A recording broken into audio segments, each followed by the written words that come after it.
ओम शांति।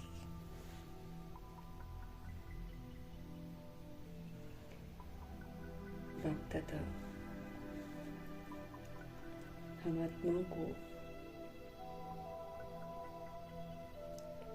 एहसास दिलाते रहते हैं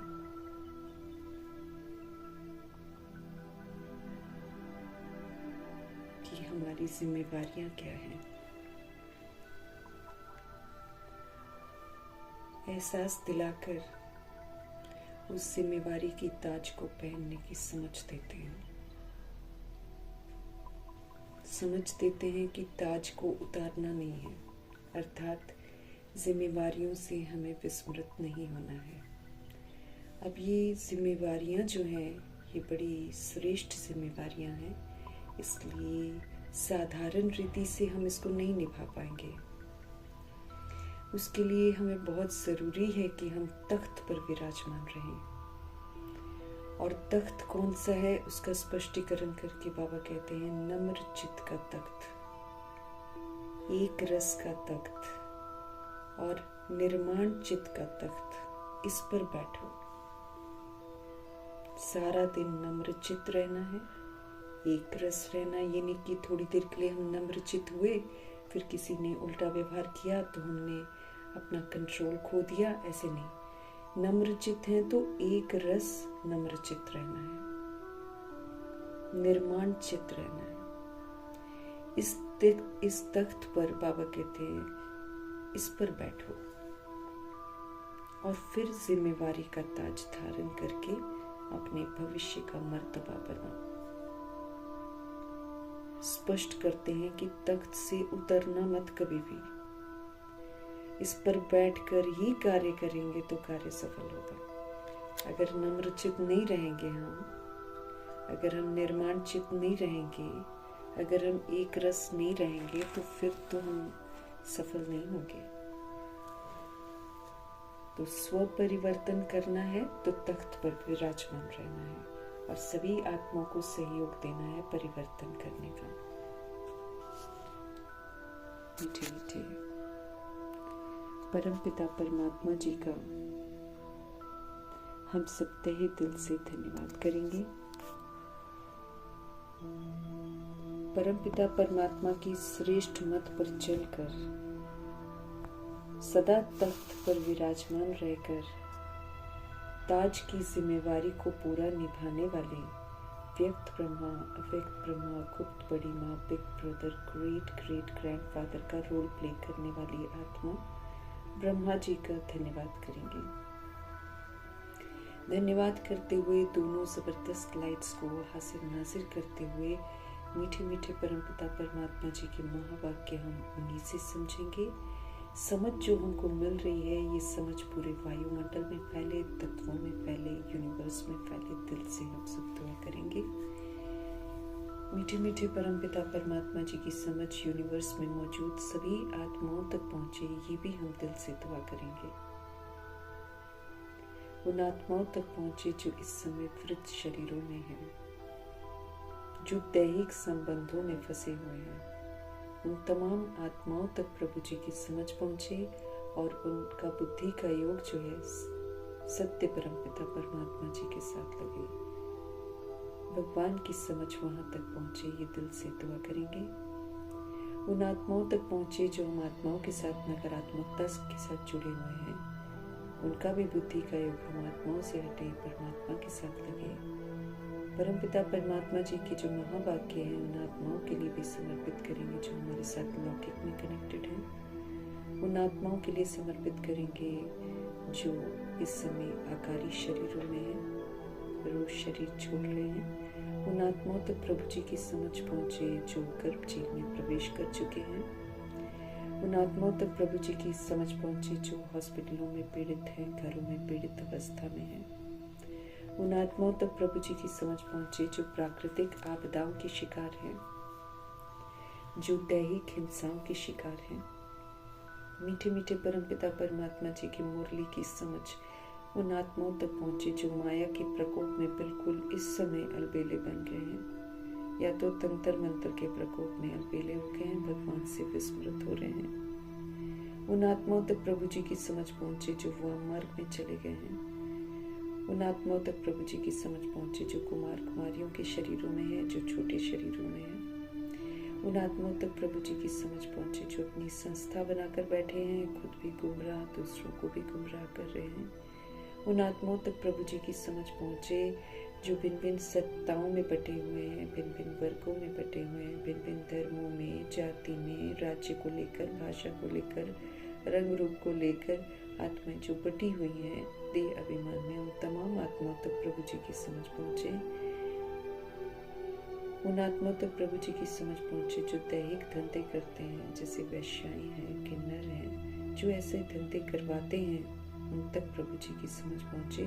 जो अंग तस्करियां कर रहे हैं, जो ह्यूमन फ्लैश, एनिमल फ्लैश खा रहे हैं, उन तमाम आत्माओं तक प्रभु जी की समझ पहुंचे। भटकती हुई भूत प्रेत आत्माओं तक प्रभु जी की समझ पहुंचे। हर भूत प्रेत आत्मा परमात्मा छत्र छाया में जाए, परमपिता परमात्मा को याद करे, पावन बने और घर वापस चलने के लिए तैयार हो। दिल से दुआ करेंगे। मीठे मीठे परमपिता परमात्मा की समझ उन तमाम तंत्र मंत्र रिद्धि सिद्धि करने वाली आत्माओं तक पहुंचे जो इस समय तांत्रिक विद्या से अपना राज चला रहे हैं, और फिर प्रभु जी की समझ उन आत्माओं तक पहुंचे जहाँ पर अभी तक समझ ही नहीं पहुंची है। भगवान का संदेश ही नहीं जहाँ पर मिला है, वहाँ तक बाबा की समझ पहुंची। ये हम दिल से दुआ करेंगे। दुआ करते हुए हम अपने लिए भी दुआ करेंगे कि परमपिता परमात्मा की जो पढ़ाई है, जो हम पढ़ रहे हैं, वो कितना बड़ा हमारे ऊपर ऋण है, जिसको अमल में लाकर चुकता करना है। तो हम खुद के लिए भी दुआ देंगे कि हम भी बाबा का पूरा पूरा कहना माने और उनके कहे अनुसार चले। इन्हीं दुआओं के साथ हम देखेंगे आज हमारे परमपिता परमात्मा की क्या शिक्षाएं हैं हम आत्माओं के लिए। मीठे मीठे बाबा बोले, मीठे बच्चे तुम सच्चे सच्चे राज ऋषि हो। तुम राजा भी हो और तुम फिर तपस्वी भी हो। राजा किसके हैं? अपने शरीर रूपी राजधानी के, कर्म इंद्रियों के और मन बुद्धि संस्कार की। इसकी राजाई हमको अभी मिली हुई है। और साथ में हम ऋषि भी हैं, हम तपस्या भी कर रहे हैं, हमको बेहद का वैराग भी है। हम तप भी तो कर रहे हैं। तप किसका है? धारणाओं का तप करना है हमको। तो हम सभी राज ऋषि भी हैं। तुम्हारा कर्तव्य है तपस्या करना। अब जैसे बाबा बोलते हैं ना, तख्त पर विराजमान रहो। नम्र चित्त का तख्त होना चाहिए। सदा नम्र चित्त रहना है, एक रस रहना है, किसी से कोई मान की इच्छा नहीं रखनी है, और फिर जिम्मेवारियों का ताज निभाना है। तो ये क्या है? ये तब ही तो है। झूठ खंड में, कलयुग में, जहाँ सब उल्टे काम अभी कर रहे हैं, ऐसी दुनिया में रहते हुए हम सतोगुनी और सतयुगी पाठ बजाएं, ये तब ही तो है। तब है ये। सब कुछ होते हुए, बीमारियां बढ़ते हुए, संकट बढ़ते हुए, मुसीबतें बढ़ते हुए, हम शांत रहे, हम स्थिर रहे, हम अचल रहे, हम अटूट रहे। तपस्या ही तो है। तपस्या करना है। चाहे कोई कुछ भी करे, हम दैवी गुणों का सहयोग दें। चाहे कोई कुछ भी करे, हम शक्तियों का सहयोग दें। तब ही तो है। तो तपस्या करना हमारा कर्तव्य है। तपस्या से ही तो पूजनीय बनेंगे। यही तो तपस्या, जैसे ब्रह्मा जी थे ना, शांति के स्तंभ थे, शक्तियों के स्तंभ थे, प्रेम के स्तंभ थे। वो तो ज्ञान के स्तंभ थे। कभी भी बेसमझी उन्होंने नहीं करी, तो तपस्या ही तो थी उनकी। तभी तो वो पूजनीय बने हैं। नंबर 1 पूजनीय है वो नारायण जी। कृष्ण की पूजा भी होती है, कितने प्यार से पूजा करते हैं कृष्ण की सब।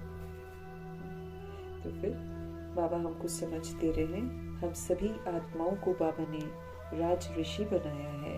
हम सभी आत्माएं उस टाइटल को एक्सेप्ट करें, और जो टाइटल कहता है वो फिर हम करें। हम स्व के राजा बने, और फिर हम तप भी करें। बेहद के वैरागी भी हैं, हम ऋषि भी हैं। हम आत्माओं का कर्तव्य ध्यान खिंचवा रहे हैं कि हमको करनी है तपस्या। ऋषि क्या करते हैं? तपस्या ही तो करते हैं। तो हमको करनी है तपस्या। तपस्या से ही हम पूजनीय बनेंगे, है ना? हमारा पूजन होगा। अगर हम तप करके ब्रह्मा जी को कॉपी करेंगे, ब्रह्मचारी में आएंगे, तब तो पूजने लायक बनेंगे। प्रश्न है आज का, कौन सा पुरुषार्थ सदा काल के लिए पूजने लायक बना देता है? पुरुषार्थ करा रहे हैं भगवान हमसे, तो ऐसा कौन सा पुरुषार्थ है जो हमको सदा के लिए पूजने लायक बना देता है? उत्तर है आत्मा की ज्योति जगाने व तमो प्रधान आत्मा को सतो प्रधान बनाने का पुरुषार्थ करो तो सदा काल के लिए पूजन लायक बन जाएंगे।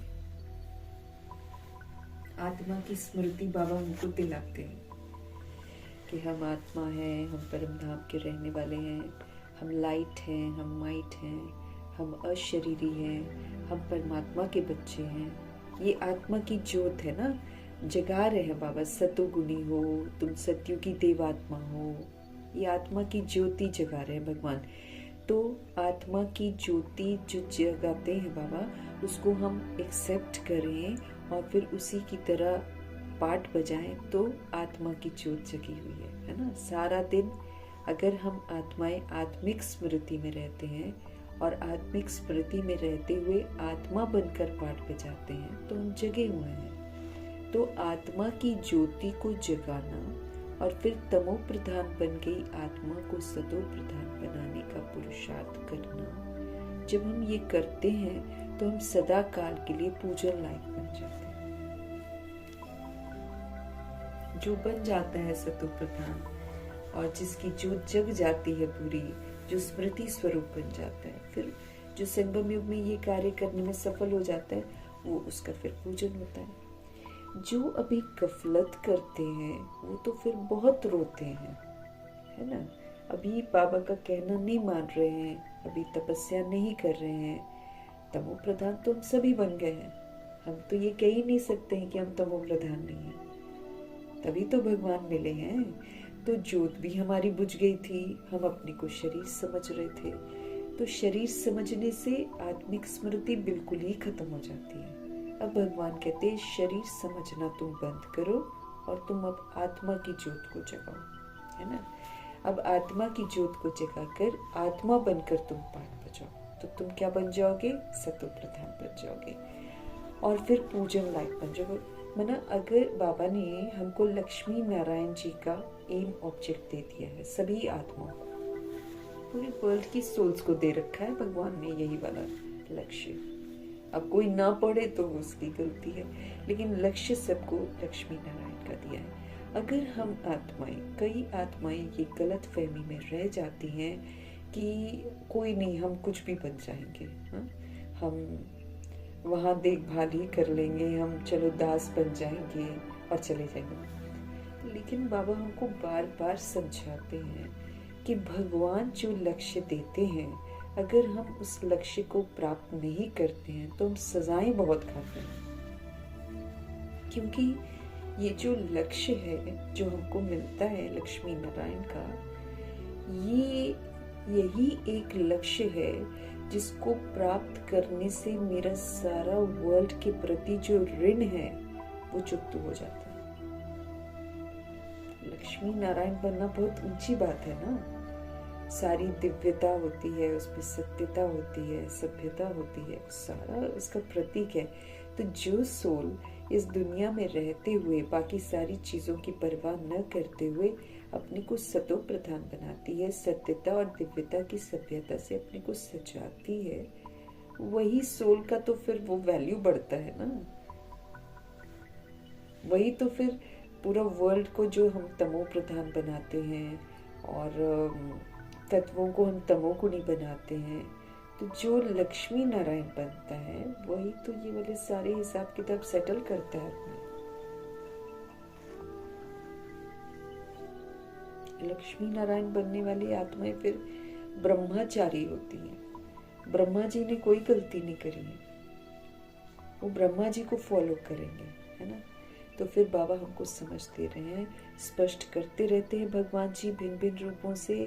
क्या कह रहे हैं हमको? जो अभी गफलत करते हैं, अर्थात ये वाला कार्य नहीं करते हैं पुरुषार्थ का, अपनी मनमत पर चलते हैं या पराई मत पर चलते हैं या फिर रावण की मत पर चलते हैं, वो गफलत करते हैं, क्योंकि वो फिर ये वाला पुरुषार्थ नहीं करते हैं जो करना चाहिए। वो बाबा कहते फिर बहुत रोते हैं, क्योंकि अभी तो देखो हम देह अभिमान में गफलत कर लेंगे, है ना, लेकिन आगे चलकर तो हमको हिसाब देना पड़ेगा। वहां तो हम कहीं से भी बचाव नहीं है हमारा, है ना, हमारा कहीं से भी कोई बचाव नहीं है। जो अभी गफलत करते हैं, जो इस बात को गंभीरता से लेते नहीं है कि हमको लक्ष्मी नारायण का मर्तबा प्राप्त करना है, तो मीठे मीठे परमपिता परमात्मा स्पष्ट कर रहे हैं, वो बहुत रोते हैं ना। भगवान वाचे हैं, जार जार रोएंगे। कौन रोते हैं जार जार? जिसके पास मुरली पहुंचती है और जो पुरुषार्थ नहीं करता, वो जार जार रोएगा। जार जार रोने का मतलब है कि आंसू जो होते हैं ना, वो भी खत्म हो जाएंगे, फिर खून के आंसू निकलेंगे, क्योंकि आत्मा अपने स्मृति में आ जाती है ना, फिर उसको बहुत दुख होता है कि मैंने भगवान की नहीं सुनी है। इसलिए हम मजाक में नहीं ले सकते हैं लाइफ को ना। और वैसे भी समाप्ति का समय तो आ गया, हमको याद रखना चाहिए एकदम बहुत थोड़ा कनेक्शन है बाबा का हम लोग के साथ, बहुत दूर का ना। अव्यक्त बाप दादा बोल रहे हैं कि मैं देखता हूं दूर से क्या करते हैं बच्चे, अभी क्या पढ़ते हैं, क्या धारणा करते हैं, किस तरीके से जिम्मेवारी का ताज पहनते हैं, कैसे उसको निभाते हैं, सब देख रहे हैं प्रभु जी। हमारे शिव बाबा हमको बोल रहे हैं कि जो अभी गफलत करते हैं ना, वो बहुत रोते हैं। अगर पुरुषार्थ करके पास हम नहीं हुए तो धर्मराज की सजाएं खाई तो सजा खाने वाले पूजे थोड़े जाएंगे। अगर हमको पनिशमेंट मिलता है ना, हम गलतियां करते हैं, और अगर हमको पनिशमेंट मिलता है तो बाबा कहते दाग लग रहे हैं तुमको समझ में ही नहीं आ रहा है तुम्हारे। इतना सुंदर बाबा बोल रहे थे, मैंने पुराना रजिस्टर तुम्हारा क्लोज करवा दिया। जब मैं आता हूँ मैं पुराना रजिस्टर क्लोज करवा देता हूँ और नया रजिस्टर खुलवाता हूँ कि अब तुम नया खाता अपना लिखो, तुम याद में रहो, तुम श्रीमत पर चलो, तुम अपना नया रजिस्टर बनाओ। अब उसमें हम देख सकते हैं कि नया रजिस्टर तो बाबा ने मेरा खोल दिया, लेकिन नए रजिस्टर को खोलते हुए भी मुझ आत्मा ने कितना पुराना संस्कार यूज किया, कितना पुराने बोल यूज करे, कितने पुराने संकल्प यूज करे, कितना रावण की मत पर चले, वो उतनी तो रेड लाइन लग गए मेरे रजिस्टर में।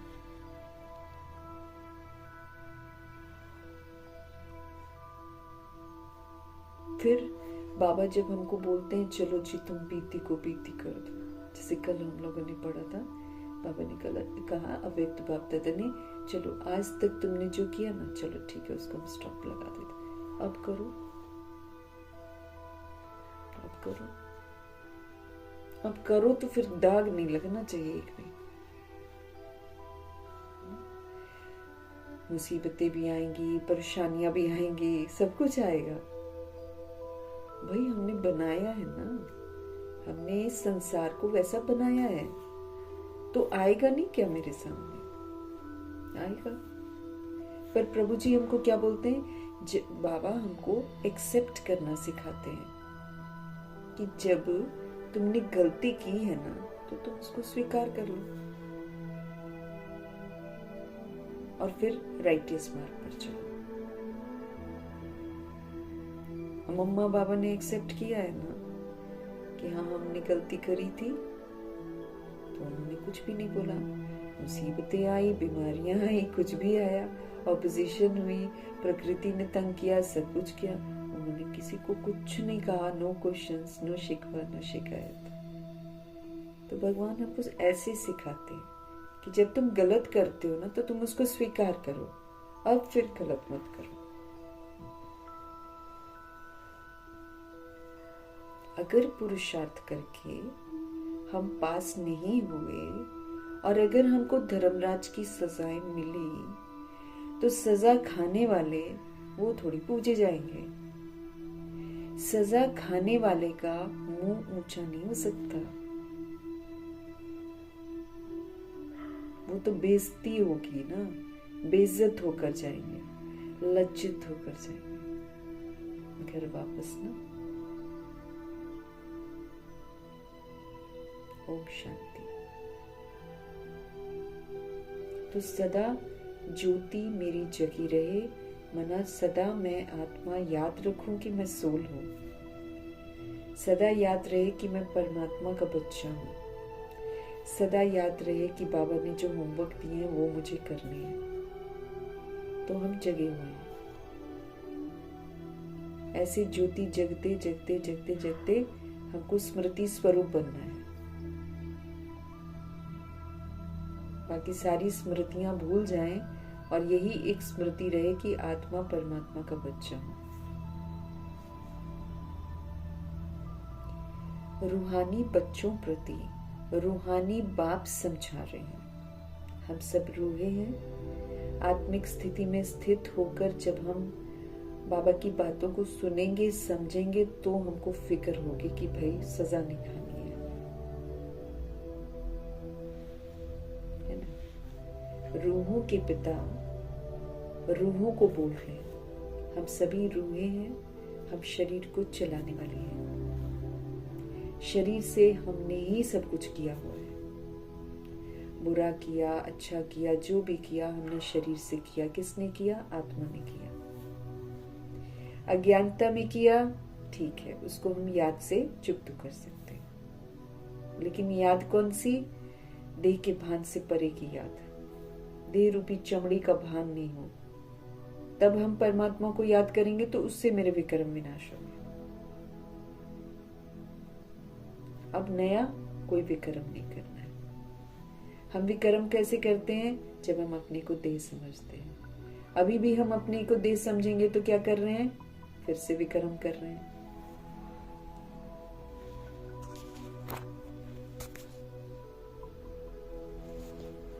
रूहानी बच्चों प्रति रूहानी बाप समझा रहे हैं।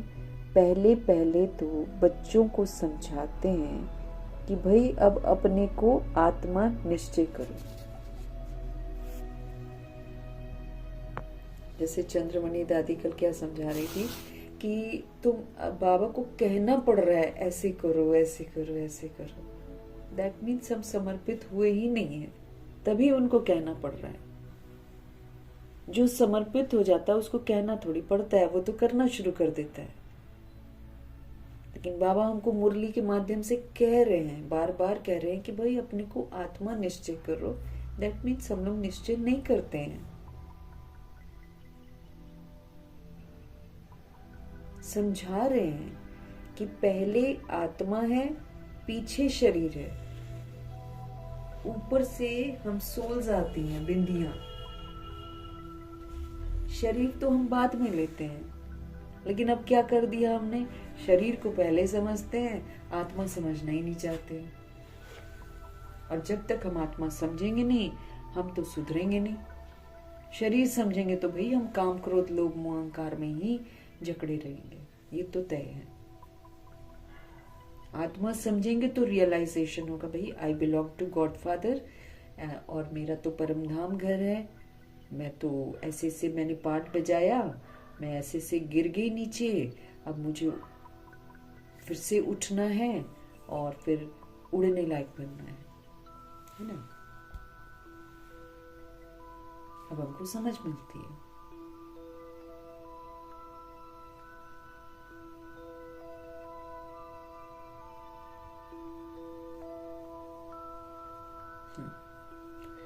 बाबा को कितना मेहनत करना पड़ रहा है यहाँ पे। अपने को आत्मा निश्चय करो, पहले आत्मा है, पीछे शरीर है। जहां तहां प्रदर्शनी अथवा म्यूजियम में, क्लास में पहले पहले तो यही सावधानी देनी है कि भाई अपने को आत्मा समझकर बाप को याद करो, बॉडी समझकर नहीं। ये देह का भान और देह का अभिमान जा रहा होता है योग लगाने के लिए। हम तो इतने बजे उठे, हम तो इतने बजे उठे, देह का अभिमान बोलता है, देह का अभिमान जा रहा होता है। यहाँ भगवान जी क्या बोल रहे हैं? पहले जहां तहां प्रदर्शनी अथवा म्यूजियम में, क्लास में पहले पहले तो ये सावधानी देनी है कि अपने को आत्मा समझकर शिव पिता परमात्मा को याद करो। जब तक हम अपने को आत्मा समझ शिव पिता परमात्मा को याद नहीं करते, तब तक तो मेरे 63 जन्मों के पाप भी भस्म नहीं हुए।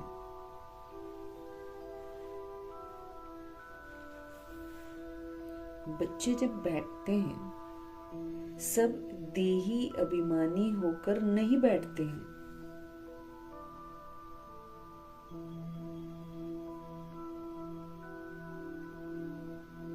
अव्यक्त सभा में भी जब अव्यक्त बाप दादा से मिलने जाती हैं आत्माएं, तो हम अपने आप को देख सकते हैं कि जब हम डायमंड हॉल में बैठते हैं, क्या हम देही अभिमानी होकर बैठते हैं? सारा समय बाबा से मुरली अव्यक्त स्थिति में स्थित होकर सुनते हैं कि बॉडी कॉन्शियस होकर रहते हैं?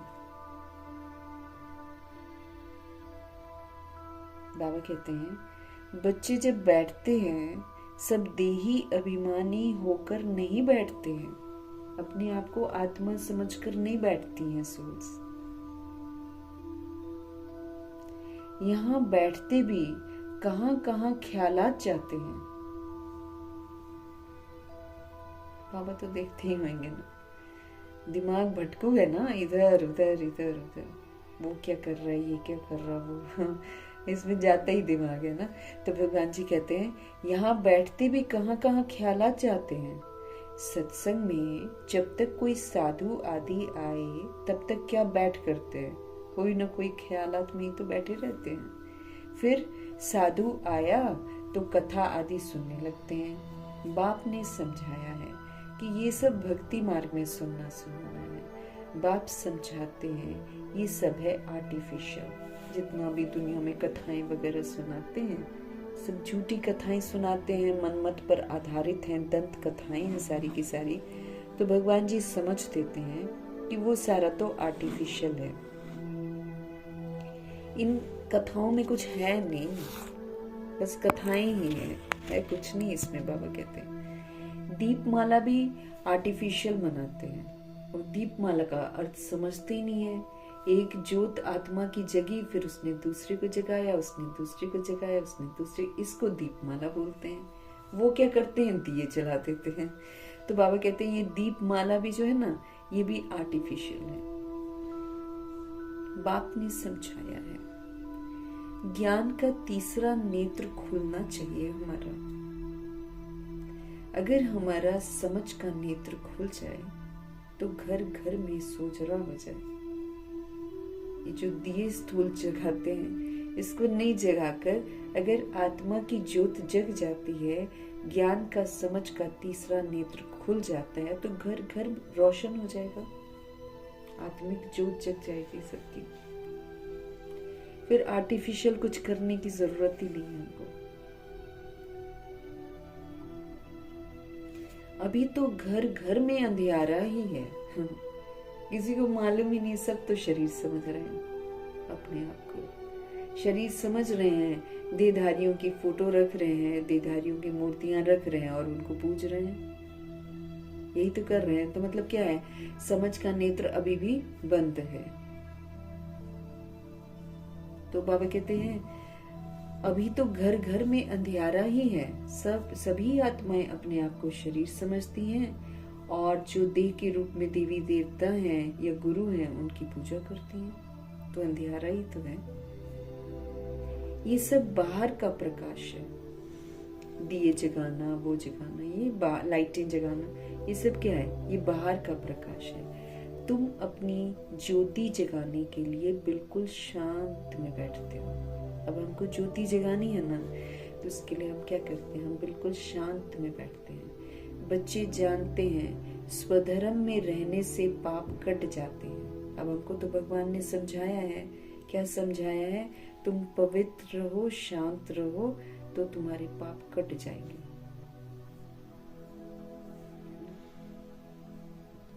कुछ भी होए, बाबा कहते शांति के स्वधर्म में रहो, फुल स्टॉप लगा दो, बस हिसाब मेरे सेटल हो जाएंगे। सोल्स आ रही हैं हमारे साथ हिसाब किताब, चाहे हम राह में चल रहे हैं, चाहे हम दफ्तर जा रहे हैं, चाहे हम स्कूल जा रहे हैं, चाहे हम घरों में रह रहे हैं, हम हिसाब किताब में रह रहे हैं। हिसाब किताब है सारे। ऐसे ही थोड़ी कोई किसी से मिल जाता है, पिछले जन्मों के हिसाब होते हैं।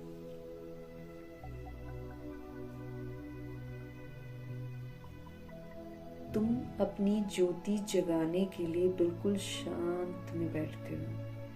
बच्चे जानते हैं शांति के स्वधर्म में रहने से ही पाप हमारे कट जाते हैं, क्योंकि शांति के स्वधर्म में है तो शांति के सागर के साथ कनेक्टेड है। कनेक्शन से फिर मेरे पाप कटते हैं। जन्म जन्मांतर के पाप कोई एक समय के पाप थोड़ी है ना।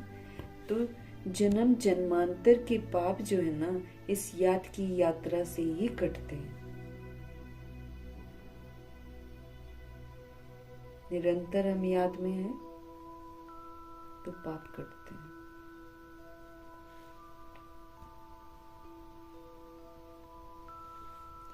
आत्मा की ज्योत बुझ गई है ना। अब शरीर समझ के द्वापर युग से 63 बॉडीज ली है हमने। हम ज्ञान मिल रहे हैं ना, हमको मुरली मिल रही है। हमने 63 बॉडीज ली है। 63 बॉडीज छोड़ी हैं, 63 बॉडीज ली है।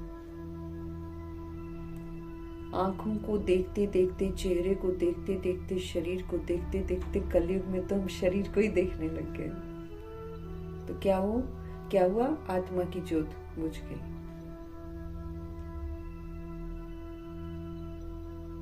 कोई एक समय की बात थोड़ी है, बहुत कड़ा संस्कार है देह को देखने का। स्पेशली कलयुग के 42 जन्म, जो 42 बार शरीर लिया है और छोड़ा है देह के भान और अभिमान में, इसमें तो हम शरीर के साथ बहुत ज्यादा कनेक्टेड हो गए।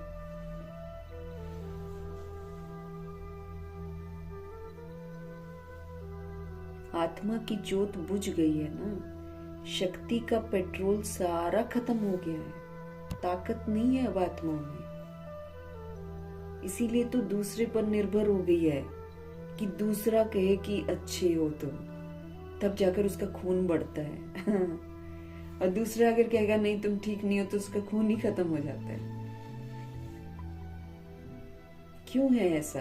क्योंकि हम शक्तिहीन हो गए। हम अपने आप को ही भूल गए कि हम इतने ऊंचे धाम के रॉयल थे एकदम। हम तो देने वाले थे, किसी से कुछ लेने वाले नहीं थे। हम सब कुछ भूल गए। अब दूसरों पर निर्भर होते हैं। एक सोल आपको बोल देगी आप अच्छे हो तो खुशी बन जाती है, देह अभिमान आ जाएगा। दूसरा बोलेगा नहीं आप तो ये चीज आप, वो उसी में मायूसी। हाँ, क्योंकि अपने को शरीर से आइडेंटिफाई कर रही है आत्माएं आजकल। शक्ति का जो पेट्रोल था ना आत्मा के अंदर, जो उसने पिछले संगम युग में अपने अंदर भरा था, सारा खत्म हो जाता है बॉडी समझ के। जितना हम बॉडी समझते हैं उतना आत्मा शक्तिहीन होती जाती है। आत्मा शक्तिहीन तो बॉडी भी शक्तिहीन। आत्मा को पावरफुल बनना पड़ेगा, तभी बॉडी पावरफुल बनती है ना। तो बाबा क्या बोल रहे हैं? आत्मा की ज्योत बुझ गई है ना। शक्ति का पेट्रोल तो सारा ही खत्म हो गया। वो फिर भर जाएगा, क्योंकि आत्मा पवित्र बन जाती है। अभी हम सोल्स पवित्र बन जाएंगे, बाबा को याद करते जाएंगे, तो फिर से हमारे अंदर पेट्रोल भर जाएगा। हम आत्मा रूपी बैटरियां इस समय भगवान के साथ चार्ज हो रही हैं। जितना जितना आत्मा पवित्रता ही तो पेट्रोल है। हम जब पवित्र बनते हैं ना, तो ये पवित्रता ही पेट्रोल का काम करती है।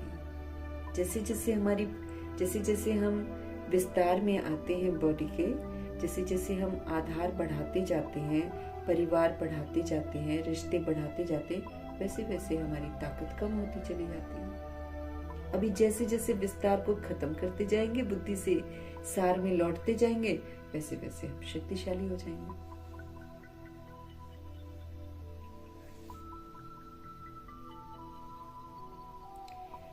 बाबा कहते हैं सारा पेट्रोल जो खत्म हो गया ना, वो फिर भर जाएगा, क्योंकि आत्मा पवित्र बन जाती है। कितना रात दिन का फर्क है। कई बच्चे लिखते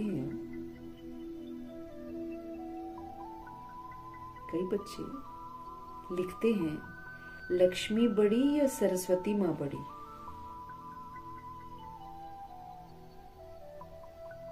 कई बच्चे लिखते हैं लक्ष्मी बड़ी या सरस्वती माँ बड़ी। लक्ष्मी तो एक होती है श्री नारायण की।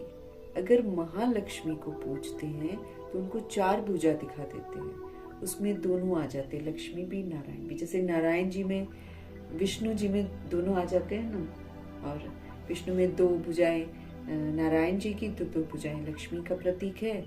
और फिर जब महालक्ष्मी बनाते हैं तो फिर 4 भुजा दे देते हैं, तो फिर उसमें फिर से 2 भुजाएं नारायण की, तो 2 भुजाएं लक्ष्मी की। कुछ भी बनाते रहते हैं लोग।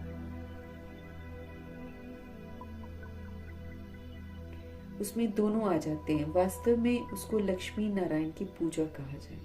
चतुर्भुज है ना, दोनों इकट्ठे। परंतु मनुष्यों को कुछ भी समझ में नहीं है, यूं ही पूजते हैं। उनको मालूम थोड़ी है कि अब क्यों पूज रहे हैं।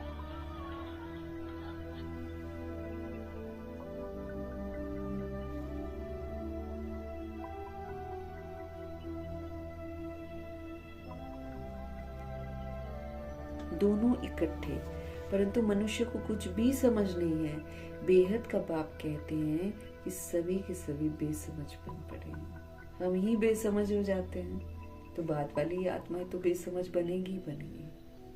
तभी तो हम समझ जाएंगे, हम जग जाएंगे, वो लोग जग जाएंगे। जगाने की जरूरत नहीं है। भगवान जी कहते हैं तुम जगो तो सही, सब जग जाएंगे। हम समझदार बन जाएंगे ना, उनमें भी समझ आ जाएगी। हमारी वाइब्रेशंस पहुंचती हैं सब जगह। हम बेसमझी करेंगे तो वो तो और बेसमझ बन जाएंगे।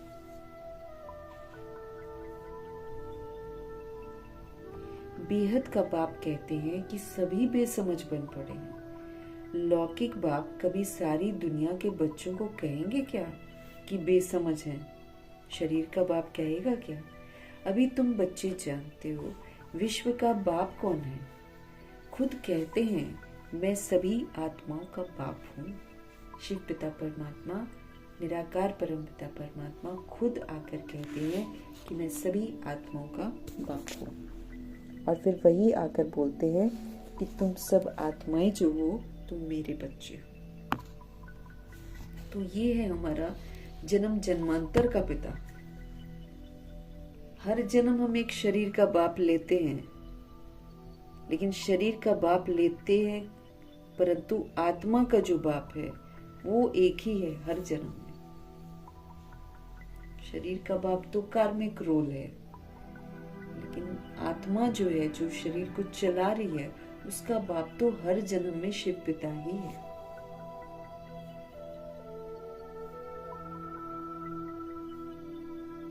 खुद कहते हैं मैं सभी आत्माओं का बाप हूँ, तुम सब मेरे बच्चे हो। वो साधु लोग तो कह देंगे सब भगवान ही भगवान है। तुम जानते हो बेहद का बाप बेहद का ज्ञान इस समय समझा रहे हैं। किसको? हम आत्माओं। वो सभी आत्माओं का पिता, वो ज्ञान का सागर हम आत्माओं को ज्ञान समझा रहे हैं। मनुष्यों को तो देह का अभिमान रहता है, मैं फलाना हूं, मैं फलाना हूं। नाम से प्यार हो जाएगा, शरीर से प्यार हो जाएगा, अपने मर्तबे से प्यार हो जाएगा, अपने रूप से प्यार हो जाएगा, अपने संबंध, इतना उसको देह का अभिमान रहता है। आत्मा भूल गई और देह अभिमान में कहेगी मैं फलाना हूं, मैं फलानी हूं। शरीर पर जो नाम पड़ा है उस पर चलते हैं। अब हर जन्म में हम शरीर चेंज करते हैं। जिसके घर में पैदा होते वो हमारा नाम रख देता है, जिसके घर में पैदा होते वो जिस धर्म का होता है वो मेरे को वही लेबल लगा देता है। वरना आत्मा दैहिक लेबल लेकर थोड़ी आती है। अब जब वो गर्भ जेल से भी निकलती है तो क्या वो अपने फोरहेड पर लिखकर आती है कि मैं हिंदू हूं, मेरा नाम ये है, मेरा वो है? जिसके घर में पैदा होती है वो नामकरण करते हैं, वही बताते हैं कि भाई तुम जाट हो, तुम ये हो, तुम वो हो। नई रिकॉर्डिंग। अभी गर्भ से निकलता है ये सुनकर भगवान से कि भाई मैं तो आत्मा हूं और मुझे भगवान जी को याद करना है। अब वो सजा खाकर ये सोचकर निकलता है और बाहर वाले फिर से उसको विस्मृत कर देते हैं। 1-2 साल बेचारा बोलता नहीं है, उस 1-2 साल में उसके दिमाग में रिकॉर्डिंग भर देते हैं। उसको पेट नेम से बुलाएंगे, घर के नाम से बुलाएंगे, उसके स्कूल का नाम रखेंगे, फिर उसको रटवाएंगे, फिर वो रटता है बेचारा, रट रट के उसको भी पक्का हो जाता है कि भाई मैं तो यही हूं।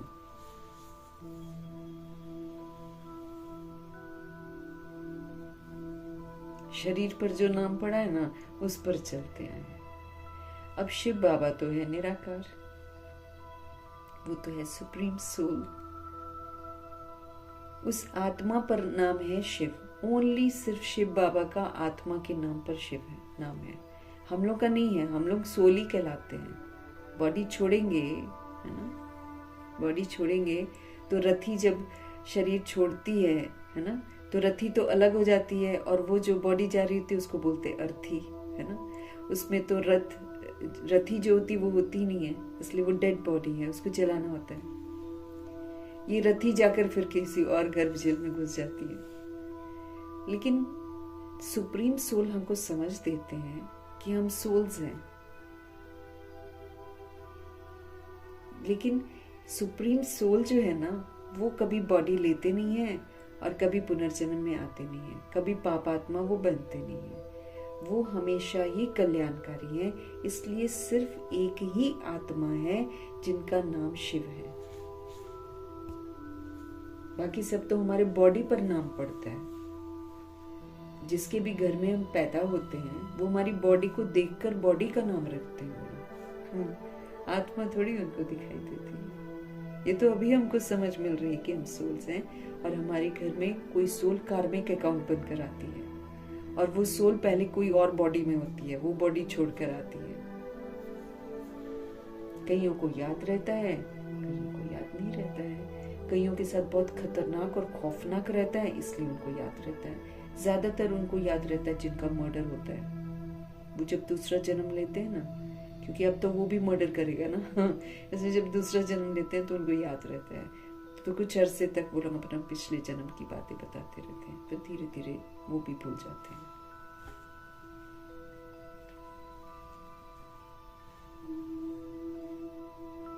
बाबा कहते शरीर पर नाम रख देते हैं, बस फिर उसी नाम पर चलते रहते हैं। उससे भी अटैचमेंट हो जाता है। उससे भी बहुत अटैचमेंट हो जाता है। बाबा कहते इतना अटैचमेंट हो जाता है कि किसी और को बुलाया होगा ना, लेकिन सेम नाम होगा तो फटाफट मुड़ कर देखते हैं। तो हमारे शिव बाबा सुप्रीम सोल हैं, उनका नाम शिव है। शिव का अर्थ है कल्याणकारी, सदा कल्याणकारी।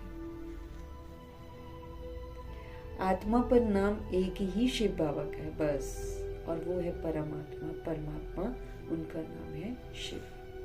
बाकी जो भी आत्माएं ढेर की ढेर है ना, उन सबके शरीरों के नाम पड़े हैं, उन आत्माओं का कोई नाम नहीं है। वो आत्मा ही कहलाएगी बस।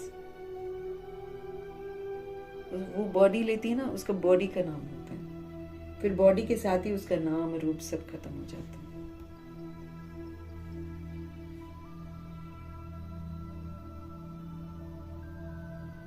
उन सबके शरीरों के नाम पड़े हुए हैं। शिव बाबा यहाँ रहता नहीं है, वो तो परम धाम से आते हैं। हमारे शिव पिता परमात्मा यहाँ नहीं रहते हैं, वो परम धाम से आते हैं। शिव अवतरण भी है। अभी बाप ने तुमको समझाया है। सभी आत्माएं यहाँ पर आती हैं, किस लिए? पाठ बजाने के लिए आती हैं यहाँ पर। हम सभी आत्माएं यहाँ पर पाठ बजाने के लिए आते हैं। बाप का भी पाठ है। बाप तो बहुत बड़ा काम यहाँ करते हैं, अवतार मानते हैं, तो उनकी तो हॉलीडे और स्टैंप आदि होनी चाहिए ना। बाप तो बहुत बड़ा काम यहाँ पर करते हैं। भगवान जी ना अवतार मानते हैं ना, तो उनकी तो हॉलीडे और स्टैंप आदि होनी चाहिए। सब देशों में हॉलीडे होनी चाहिए शिव जयंती वाले दिन, क्योंकि बाप तो सभी का सदगति दाता है। चाहे कोई विदेशी हो, अंग्रेज बनकर बैठा हो, चाहे कोई इस देश का हो, चाहे गरीब हो, चाहे अमीर हो, चाहे कुछ भी हो, सबकी सदगति सिर्फ और सिर्फ शिव पिता परमात्मा ही करते हैं। उनका जन्मदिन और चले जाने का दिन, डेट आदि का भी पता किसी को पड़ नहीं सकता है कि कब वो आते हैं, कब वो जाते हैं, कोई नहीं बता सकता। तो ब्रह्मा जी भी बहुत बाद में होश में आए थे कि कब आए थे, कौन सा दिन था, कौन सा, किसी को याद नहीं, क्योंकि सब तो हक्के बक्के रह गए ना। कौन है, कौन सी ये लाइट आ रही है, कौन क्या बोल रहा है, लोग क्यों भाग रहे हैं, ऐसा क्यों हो रहा है, वैसा क्यों, इसी कंफ्यूजन में थे ब्रह्मा जी दादा लेखराज जी। ब्रह्मा जी तो नाम बाद में मिला उनको, वो भी कंफ्यूज हो गए। बाद में सोचते रहे किस दिन, तो कि भगवान जी के आने का, भगवान जी के जाने का किसी को पता नहीं पड़ता। बाद में पता चलता है कि भगवान जी चले गए।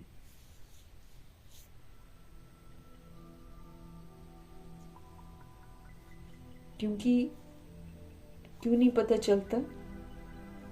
क्योंकि वो तो है ही न्यारे, इसलिए सिर्फ शिवरात्रि कह देते हैं। ये भी तुम बच्चे जानते हो कि आधा कल्प 2500 years बेहद का दिन था। बेहद का, अब 2500 years 2500 वर्ष बेहद का दिन है ना, पूरा दिन है। दिन का मतलब है सभी आत्माएं अपने आप को आत्मा समझती हैं, इसीलिए वो दिन कहलाता है। और द्वापर युग कलयुग में अपने को शरीर समझना शुरू करती हैं, और शरीर समझते समझते पूरा शरीर ही समझ लेती हैं, तो कलयुग तो बिल्कुल ही रात हो जाती है। द्वापर भी रात कहलाती है। देह का भान आया मतलब रात शुरू हो गई, और फिर अब तो कलयुग की रात हो गई है, जहां पर देह को ही सब कुछ समझते हैं। गुस्से में मारेंगे भी देह को। मोह किससे कर रहे हैं? देह से। देह दिखाई दे रही है ना, तो अटैचमेंट किससे हो रही है? बॉडी से अटैचमेंट हो रही है। इस बात से बिल्कुल अनजान कि जो अंदर बैठी सोल है, जिसकी वजह से ये बॉडी चल रही है, वो तो किसी की भी नहीं है। यही तो मायावी मृग तृष्णा है, जिसको इंसान समझ नहीं रहा है। मेरा मेरा करता रहता है और सारा मेरा मेरा उसका छूट जाता है। जब वो शरीर छोड़ता है, फिर 13 दिन सोचता है कि मैं तो झूठ को मेरा मेरा बोल रहा था। पछताता है, फिर गर्भ जेल में सजा खाता है, फिर बाहर निकलता है, फिर भूल जाता है, फिर नए लोग नई रिकॉर्डिंग करते हैं, फिर उस पर चढ़ जाती है रिकॉर्डिंग, फिर उसमें देह अभिमान आ जाता है। ऐसे तो ये खेल चलता है। अब ये खेल पूरा हुआ, अब वापस घर जाना है। इसलिए भगवान कहते हैं अब रियलाइज करो सत्य को। आधा कल्प बेहद का दिन है, जब सभी लोग अपने को आत्मा समझते हैं, और आधा कल्प बेहद की रात है, जब अपने को आत्मा नहीं समझकर देह समझते हैं और देह के धर्मों को यूज करते हैं। काम, क्रोध, लोभ, मोह, अहंकार को यूज करते हैं। ईर्ष्या, द्वेष, अलबेलापन, सुस्ती, आलस्य, इस तरह की खामियों के शिकार हो जाते हैं। तो ये कहलाती है बेहद की रात। अब थकाता कौन है ना, बॉडी कॉन्शियसनेस थकाता है।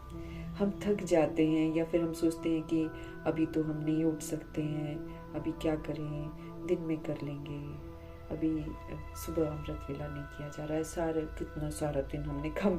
कौन कह रहा है? ये बॉडी कॉन्शियसनेस कह रहा है। लेकिन जब हम आत्मा समझेंगे और ये समझेंगे कि भाई मेरे को सजा मिलने वाली है, तो अपने आप नींद उड़ जाएगी।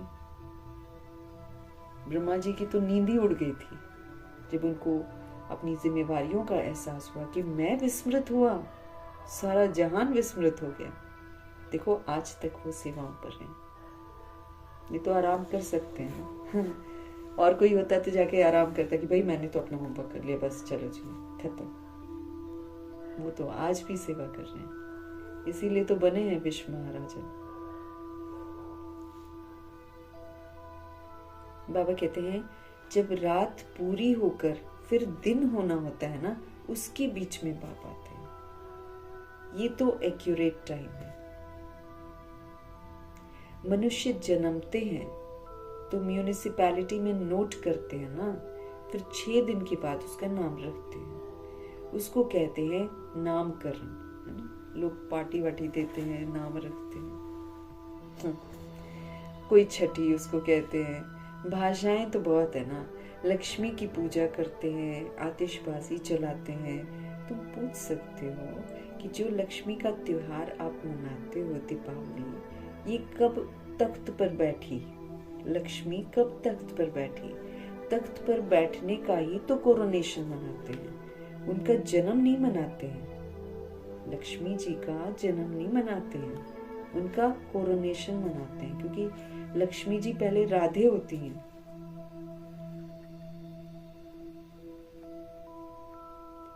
लक्ष्मी का चित्र थाली में रख, उनसे फिर लोग धन मांगते हैं, बस और कुछ नहीं, हमको धन दे दो, धन दे दो। सारे लोग उस दिन क्या करते हैं, दीपावली छोटे छोटे आजकल वो पैर होते हैं ना, वो खरीदते हैं। मैं देखती हूँ किसी ने बैल्कनी में भी लगा रखे हैं, सीढ़ियों में लगा रखे हैं, दरवाजे खुले रखेंगे, यूं बिल्ली को भगाएंगे, उस दिन खुले रखेंगे कि बिल्ली अंदर आए। क्या क्या अंधविश्वास लोगों ने पाल रखे हैं। लक्ष्मी का आह्वान करते हैं।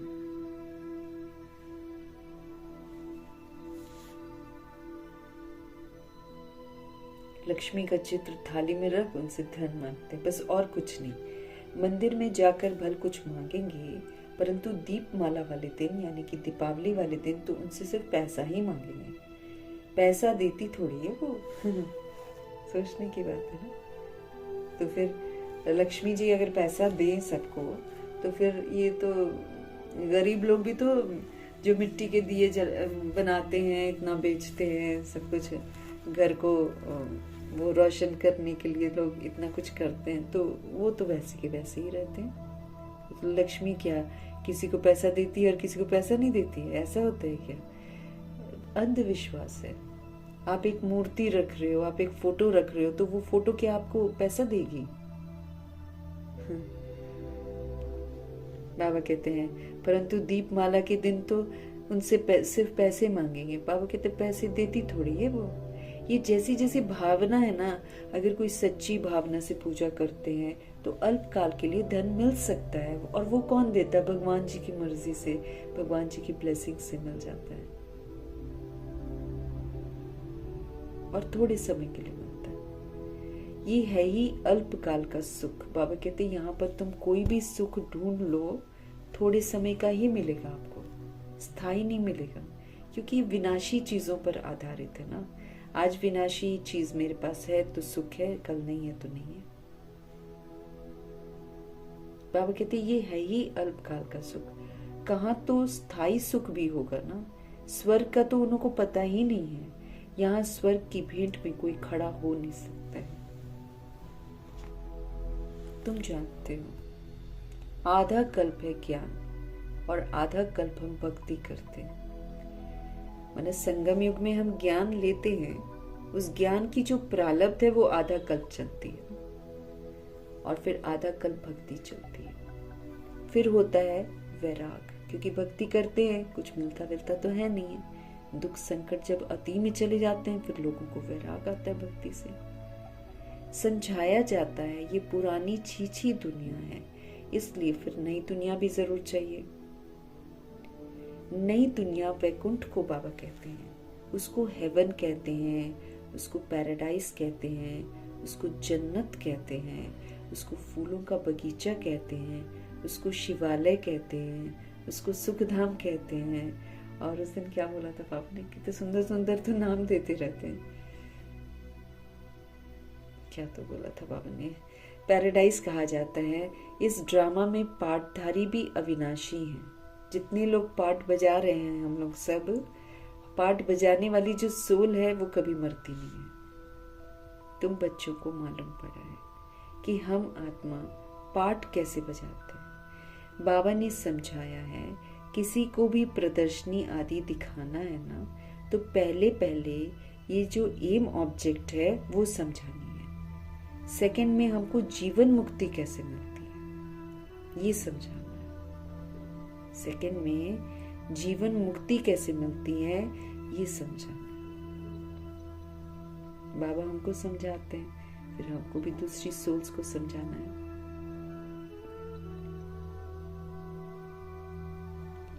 हमको ज्ञान मिलता है, हमको समझ मिलती है। समझ से जब हम चलते हैं तो मुक्ति और जीवन मुक्ति का अनुभव करते हैं। जीवन मुक्त अवस्था, ट्रस्टी बनकर बाबा कहते पाठ बजाओ, और ट्रस्टी सेवाधारी बनकर सबको सुख दो, तो जीवन में रहते हुए हम मुक्त अवस्था का अनुभव करेंगे। तो सेकंड में जीवन मुक्ति कैसे मिलती है ये हमको बाबा समझाते हैं। जन्म मरण में तो जरूर आना ही है, जन्म मरण में तो जरूर आना ही है, और कोई रास्ता नहीं है ना। तुम सीढ़ी पर बहुत अच्छी रीति समझा सकते हो सबको। बाबा हमको क्या बोल रहे हैं, तुम सीढ़ी पर बहुत अच्छी रीति समझा सकते हो। रावण राज्य में ही भक्ति शुरू होती है। सतयुग में भक्ति का नाम निशान नहीं होता। सतयुग में भक्ति का नाम निशान नहीं होता। ज्ञान और भक्ति दोनों अलग अलग है। ज्ञान अलग है, भक्ति अलग है, दोनों अलग अलग है। अभी तुमको इस पुरानी दुनिया से वैराग है। अभी बाबा से हमको समझ मिलती है ना, तो हमको क्या है, ये पुरानी दुनिया से वैराग है।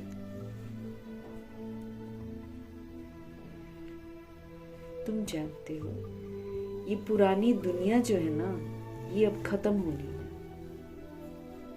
ये अब खत्म हो जानी है। बाप सदैव बच्चों के सुखदाई ही तो होते हैं। बच्चों के लिए ही तो बाप कितना माथा मारते हैं। दुनिया में भी अगर बाप का रोल होता है तो बच्चों के लिए तो माथा मारता रहता है बाप।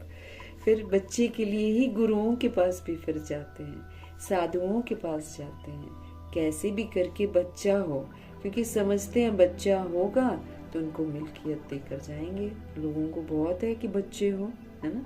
और फिर लड़का हो, लड़के के बाद पैसा होता है तो फिर बोलेंगे लड़की हो। अब भगवान कहते भाई इस वृद्धि को बंद करो, ये गंदी वृद्धि है, इसमें सुख नहीं मिलेगा, इसमें दुख ही दुख मिलना है। इसलिए देखो सारे लोग दुखी हैं, बच्चों वाले सारे दुखी तो हैं। बड़े हो जाते हैं बच्चे, फिर देखो कैसे करते हैं।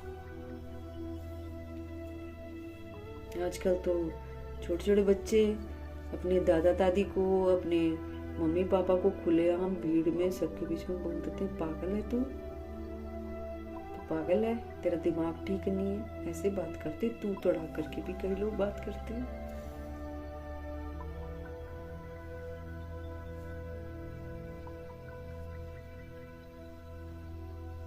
हम लोग ने अपने समय में इस तरह बात की होती तो अच्छी तरह पिटाई होती, लेकिन आज का दौर जो हो गया ना, धीरे धीरे बद से बदतर होता चला जा रहा है। बच्चे माँ बाप को मार भी देते हैं, हाथ भी उठा लेते हैं, जान से भी मार देते हैं। अब तो वो वाला दौर आ गया है। लोग फिर बच्चे के लिए तड़पते रहते, बचाओ बचाओ बचाओ। नहीं होता है तो बाबा कहते गुरुओं के पास चले जाते हैं, साधुओं के पास चले जाते हैं, उनसे आशीर्वाद लेते हैं हमारे घर में बच्चा हो। क्योंकि समझते बच्चा होगा तो उसको मिल्कियत देकर जाएंगे, बच्चा हो तो उनको हम वारिस बनाए। तो बाप कभी बच्चों को दुख थोड़ी देंगे, इम्पॉसिबल है। तुम माता पिता कहकर कितनी रड़ियां मारते रहते हो। अब हम बेहद के पिता को पुकारते हैं। शरीर का बाप होते हुए भी हमको जब तकलीफ होती है तो हम भगवान को पुकारते हैं। तो भगवान दुख थोड़ी देते हैं किसी को, भगवान तो दुख हरता सुख करता है। आज के शरीर के माता पिता तो दुख भी दे देते। कई लोग बच्चों को मार रहे हैं आजकल, एक्स्ट्रा मैरिटल अफेयर हो जाता है, बच्चा बीच में रो रहा है, चलो जी खत्म करो इसको। ऐसे कर रही हैं, माएँ भी कर रही हैं, बाप भी कर रहे हैं ऐसे। कई बाप ऐसे कर रहे हैं, उनको पसंद नहीं आ रहा है, बेटी कहीं और है, किसी के साथ दोस्ती है, जान से मार दो। आम बात चल रही है आजकल।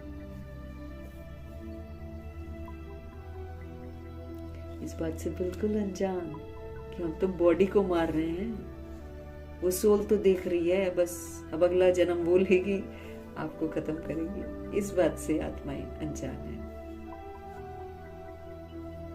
तो माता पिता कहकर कितनी रड़ियां मारते रहते, भगवान ये कर दो, भगवान ये कर दो। तो बच्चों का रूहानी बाप सबको सुख का ही रास्ता बताते हैं। तो बाबा जो हमको आजकल पढ़ाते हैं, जो भी हमको कहते हैं करने के लिए, वो सुख का रास्ता है, उससे हमको सुख मिलेगा। यूं ही नहीं वो करते, सुख देते हैं भगवान जी हमको। अगर हमको वो कहते हैं पवित्र बनो, तो पवित्रता में ही तो सुख और शांति है। अगर वो हमको कहते हैं देश सहित देह के सभी संबंधों को भूल जाओ, तो सुख ही तो दे रहे हैं, क्योंकि सारी दिखाई देने वाली चीजें अभी खत्म हो जाएंगी, फिर दुखी होंगे। पहले ही हम समझ लें यार ये सोल्स हैं, बॉडी मरती है, कोई बात नहीं। तो भगवान की हर शिक्षा जो है ना, वो हमको सुख देने वाली है। तो बच्चों का रूहानी बाप सबको सुख का ही रास्ता बताते हैं। सुख देने वाला एक ही शिव बाबा है, दुख हरता सुख करता एक रूहानी बाप है, बस। और कोई हमारे दुख नहीं हर सकता, क्योंकि वो रूट कॉज है ना। अब देखो, हम डॉक्टर के पास जाते हैं, डॉक्टर हमको दवाइयाँ देता है, सब कुछ करता है, लेकिन वो रूट कॉज नहीं समझता कि बीमारी क्यों हुई है। इसलिए उसकी दवाइयाँ कुछ समय तक हमको ठीक करती हैं, कुछ समय तक नहीं ठीक करती हैं। लेकिन भगवान जी तो आकर रूट कॉज बताते हैं कि भाई जड़ क्या है बीमारी की, उस जड़ को ठीक करो। तो देह अभिमान उसकी जड़ है। हमारे में काम विकार आता है, क्रोध आता है, लोभ आता है, उसी से तो हमारे को रोग लगते हैं बॉडी को।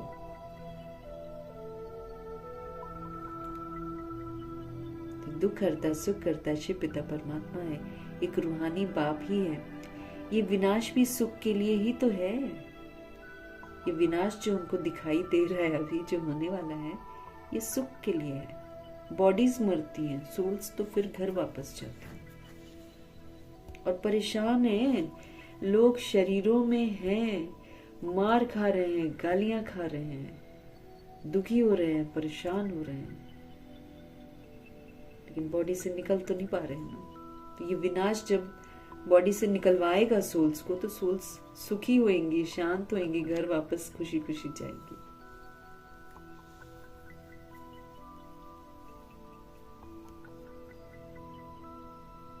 ये विनाश भी सुख के लिए ही है, नहीं तो मुक्ति, जीवन मुक्ति कैसे पाएंगे। विनाश से ही तो मुक्ति, जीवन मुक्ति मिलती है। बॉडी से निकलती हैं सोल्स, घर जाती हैं, और कुछ घर जाकर फिर नई दुनिया में आती हैं। जो अभी जीवन मुक्त रहता है, सबके साथ रहते हुए सेवाधारी बनकर पाठ बजाता है, मुक्त अवस्था में रहता है, उसको जीवन मुक्ति का वर्षा मिलता है।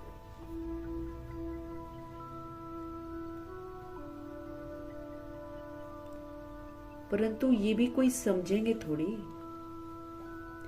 यहाँ तो ये है गरीब अबलाएं, बाबा कहते हैं, जो अपने को आत्मा निश्चय कर सकती है। यहाँ तो ये है गरीब, बाबा के पास जो बच्चे आते हैं गरीब अबलाएं, जो अपने को आत्मा निश्चय कर सकती है। बाकी बड़े लोगों को तो देह का अभिमान इतना कड़ा पक्का हो गया है, जो बात मत पूछो। जिनके पास बहुत सारा पैसा है वो तो देह अभिमान में है।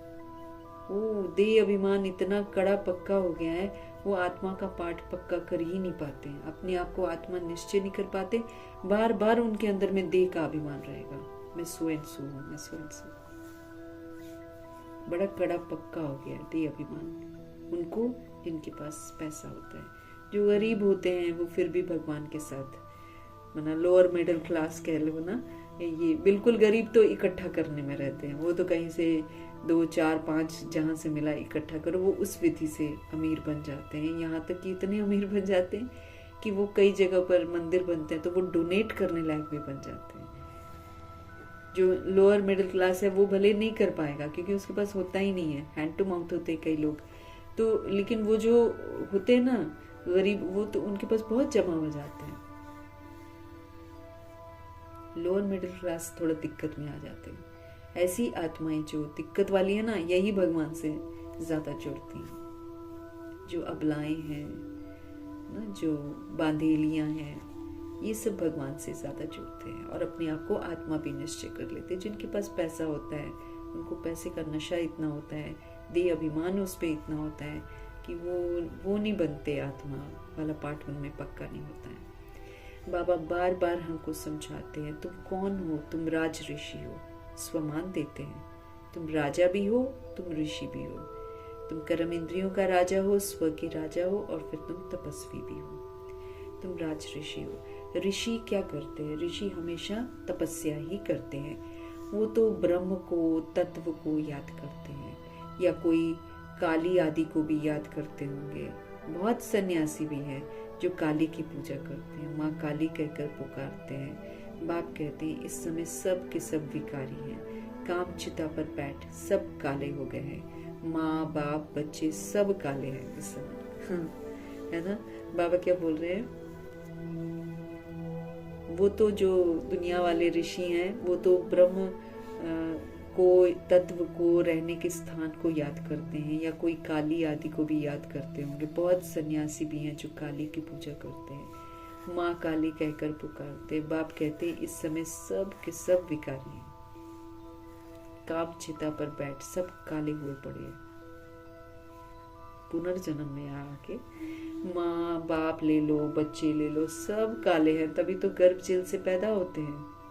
गर्भ जल से जो सोल पैदा होती है तो वो काली तो है ना। पिछले जन्म में भाई 63 जन्म में हम क्या करते हैं खुदा जाने। है ना? जब हम भगवान का कहना, भगवान को जानने के बाद नहीं मान रहे हैं, तो जब हम नहीं जानते थे तो क्या न करते थे? अभी तो समझने के बाद भी गलत काम करते हैं। सब आत्माएं काली हैं, सब मतलब पतित है।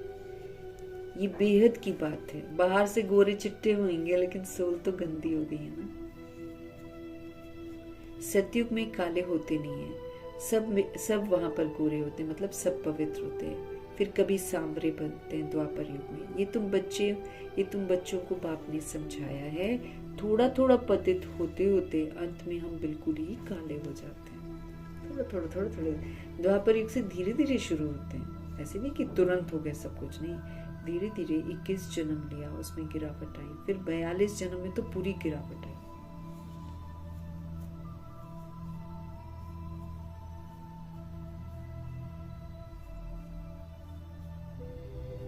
ये तुम बच्चों को बाप ने समझाया है कि काले होते हैं फिर गोरे होते हैं, ऐसे तुम बच्चों को बाप ने समझाया। थोड़ा थोड़ा पतित होते होते अंत में बिल्कुल ही आत्माएं काली हो जाती हैं, पतित हो जाती हैं। बाप कहते हैं रावण ने काम चिता पर चढ़ाकर बिल्कुल ही सबको काला बना दिया। देह अभिमान है रावण, इसने सबको देह के आकर्षण में काम चिता पर बिठा दिया। सब काम विकार में जाते हैं और काला बन जाते हैं। अब फिर तुमको ज्ञान चिता पर बाबा चढ़ाते हैं। आत्मा को ही पवित्र बनाना होता है, आत्मा ही तो सब कुछ करती है। तो बाबा कहते हैं आत्मा को ही पवित्र बनाना होता है। अब पतित पावन बाप आकर पावन बनने की हमको युक्ति बताते हैं। पतित पावन शिव पिता परमात्मा हमको पावन बनने की युक्ति बताते हैं। पानी क्या युक्ति बताएगा? गंगा क्या युक्ति बताएगी हमको? परंतु तुम किसको समझाओ तो कोटों में कोई ही समझकर ऊंच मर्तबा पाते हैं। समझाओ तुम कईयों को, लेकिन भगवान कहते कोटों में कोई ही होगा जो यकीन करेगा, जो पुरुषार्थ करेगा और ऊंच मर्तबा पाएगा। 16,108-33 करोड़ आत्माओं में से कोटों में कोई ही होगा जो समझदार बनकर ऊंच मर्तबा पाता है। अभी तुम बाप से अपना वर्षा लेने के लिए आए हो। अभी हम सभी आत्माएं अपने शिव पिता परमात्मा से वर्षा लेने के लिए आए हैं। 21 जन्मों का वर्षा मिलता है। एक जन्म संगम युग का वर्षा, इसमें अनुभूतियां होती हैं, और 20 जन्म जो है 2500 वर्ष में, उसमें स्थूल प्रारब्ध के रूप में सब कुछ मिलता है। तुम आगे चलकर बहुत साक्षात्कार करेंगे। तुमको अपनी पढ़ाई का सब पता पड़ जाएगा कि क्या किया है और क्या नहीं किया है, कितना हमने पढ़ा है, कितना हमने धारणा की है। कुछ भी छिपने वाला नहीं है, सब एकदम स्पष्ट हो जाएगा। जो अभी गफलत करते हैं वो फिर बहुत रोएंगे। सजाएं भी तो बहुत होती है ना, फिर मर्तबा भी भ्रष्ट हो जाता है। इसीलिए चाहे हम कैसी भी अवस्था में हो, हमें गफलत नहीं करनी। भगवान का रिगार्ड जरूर रखना है, उनकी नॉलेज का रिगार्ड रखना है। प्रभु चिंतन, ज्ञान चिंतन, स्व चिंतन और शुभ चिंतन, इन 4 चिंतन में हमेशा हमको रहना है, और तब जाकर हम सजाओं से बचेंगे।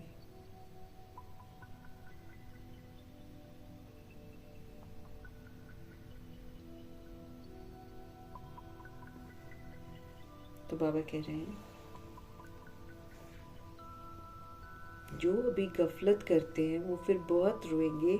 सजाएं भी तो बहुत होती है ना, फिर मर्तबा भी भ्रष्ट हो जाता है, फिर मुंह ऊंचा कर नहीं सकेंगे, लज्जित हो जाएंगे। इसलिए बाप कहते हैं, मीठे मीठे बच्चों, पुरुषार्थ करके पास हो जाओ। जो कुछ भी सजा नहीं खानी पड़े तब पूजन लायक बनेंगे। हम पास होंगे तो सजा नहीं मिलेगी, फुल पास। जैसे कल बाबा बोल रहे थे ना, 75% अगर है तब तो तुम सेकंड हो, 95% कह रहे होना चाहिए। 75% वाले 111 में नहीं आएंगे। बाबा कहते बच्चे, पुरुषार्थ करके पास हो जाओ, जो कुछ भी सजा न मिले। जब हम फुल पास होते हैं तब हमको सजा नहीं मिलती।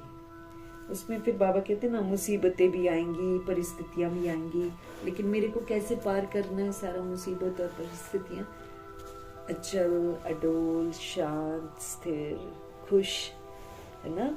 बीमारी है तो हेल्दी, वेल्दी, पैसा नहीं है तो वेल्दी, है ना।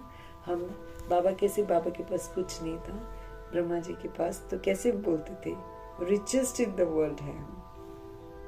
भगवान हमारे पास है तो हमारे से अमीर कोई नहीं है। ऐसा उनको रूहानी नशा था, और सच्ची वाला नशा था। तो अगर मेरे पास हेल्थ नहीं है तो मैं हेल्दी हूँ सोचकर मुझे पार जाना है, खुश रहना है, मायूस नहीं होना है। क्योंकि मायूस होकर फिर हम मायूस वाली दुनिया बना रहे हैं, खुश रहकर हम खुशियों की दुनिया बना रहे हैं, खुशी के संस्कार बना रहे हैं। मेरे पास पैसा नहीं है तो भी मुझे हमेशा यही सोचना है कि मैं तो बहुत वेल्दी हूँ। वाकई वो तो हाथ की मैल है, स्थूल पैसा, वो तो वैसे ही खत्म हो जाएगा, दबा रहेगा, कहीं पर कोई जला देगा, कहीं पर चोर लूट ले जाएंगे। आजकल तो हो ही रहा है, वैसे चोर लूट के ले जाते हैं। कितने लोगों का मैं देखती हूँ, बस में चढ़ते समय मोबाइल चोरी होता है, हक्के बक्के लोग रह जाते हैं, चढ़ते समय ही निकाल लेते हैं, पॉकेट में है चाहे बैग में है, निकाल लेते हैं। एकदम रोने वाले मुंह मैंने 2 लड़कों के देखे। एक का तो बहुत महंगा फोन था, एकदम रोने वाली शक्ल बन गई थी। चढ़ते चढ़ते निकाल लेते हैं, भीड़ होती है, धक्का करते हैं।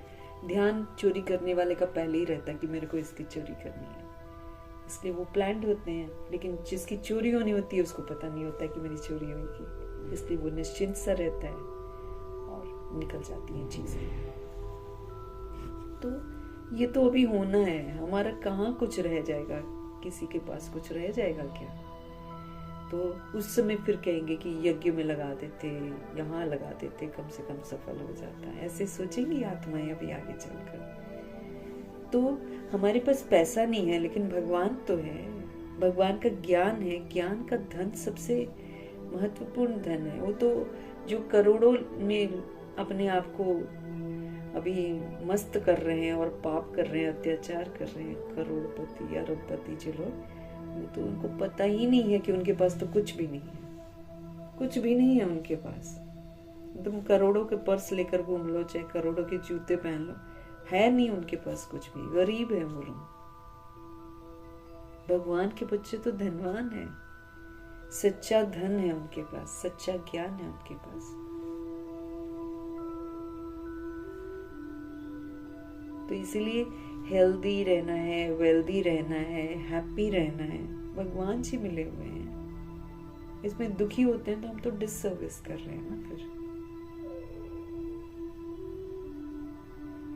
बाबा कहते पुरुषार्थ करके पास हो जाओ, है ना।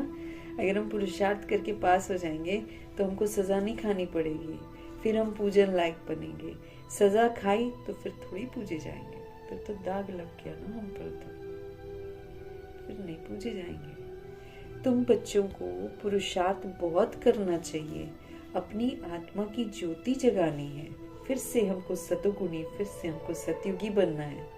जो बन गया वो जग गया।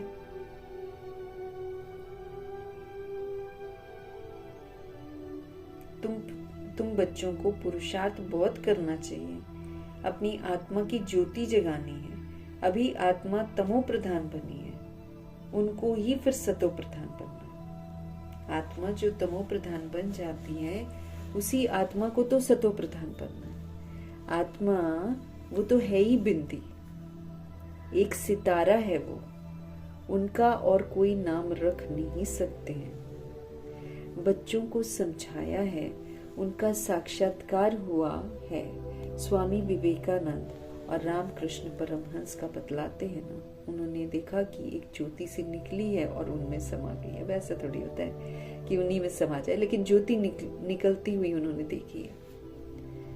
उसने देखा उनसे कुछ लाइट निकली, सो तो आत्मा ही निकलती है। उसने समझा वो मेरे में समा गई। अब आत्मा कोई आकर समा थोड़ी सकती है ना।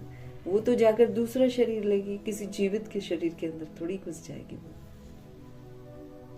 पिछाड़ी में तुम बहुत देखेंगे, नाम और रूप से न्यारी कोई चीज होती नहीं है।